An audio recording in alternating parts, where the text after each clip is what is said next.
Un tribunal russe a condamné mardi le dissident Oleg Orlov, une figure de proue de la défense des droits humains, à 2 ans et demi de prison, poursuivant l'implacable répression qui a déjà conduit la quasi-totalité des opposants derrière les barreaux ou à l'exil.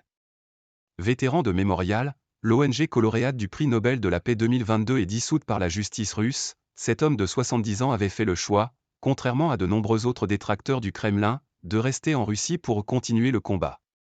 Il a été condamné pour des dénonciations répétées de l'offensive militaire déclenchée par Vladimir Poutine en Ukraine il y a 2 ans.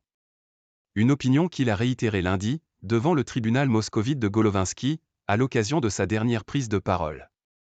Au moment de la lecture du jugement, M. Orlov, portant un pull et de fines lunettes, a fait un clin d'œil à sa femme Tatiana Kasakina et lui a ensuite lancé « Tania, tu m'as promis », semblant lui demander de ne pas pleurer.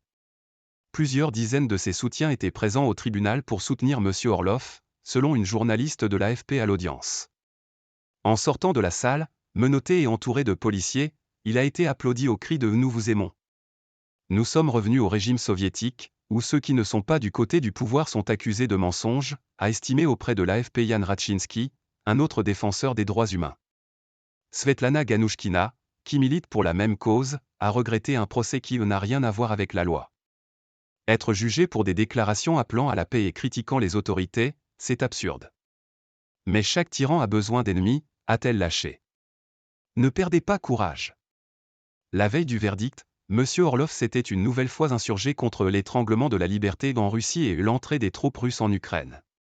Je ne me repens de rien et ne regrette rien, avait-il ajouté.